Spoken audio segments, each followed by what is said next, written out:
I also think that this Enlightenment mindset ignores just faith that goes on in this world. You know, in Africa and South America, if you just look at the Christian faith, it has gone in the past 50 years from 5% to 50%. It's just an explosion of faith. You look at the tragedy of 9/11, and you see that underlying this tragedy, the reason that it shook the Western culture is that religion is a huge force of it.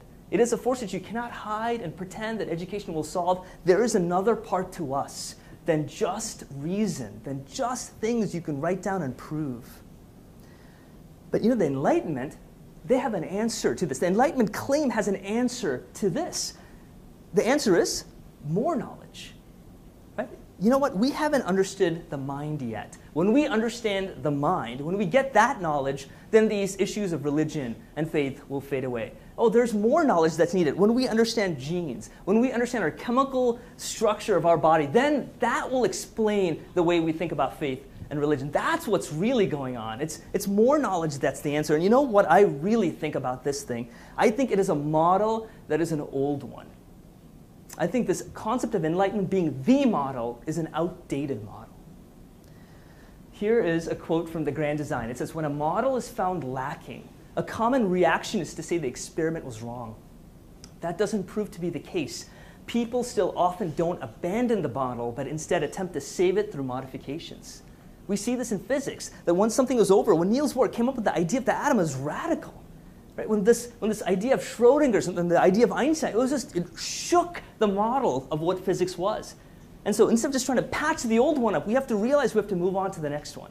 And I feel if we just hold on to this Enlightenment era and try to patch it up and try to explain faith and religion and this other part of us, that we're really patching up something that should just not be included as the ultimate model, but should be part of a bigger one.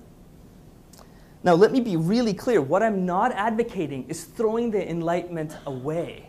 I am a fan of it. Right? I'm not saying classical mechanics is wrong, we should throw it away.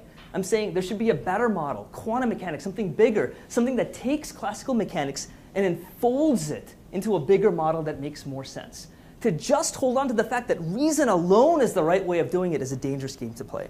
C.S. Lewis says this in a bigger setting. He says, "One passes to the realization that our own age is also a period, that what we live in, we're in the middle of some period of life, and certainly has, like all periods, its own characteristic illusions.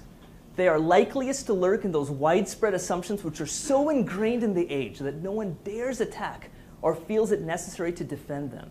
We are blinded by the fact that we're in the middle of the era. We think we are the greatest, but we're just in a phase. And I think we should be ready for the next phase that goes on, not just to hold on to the fact that absolute truth comes just from science."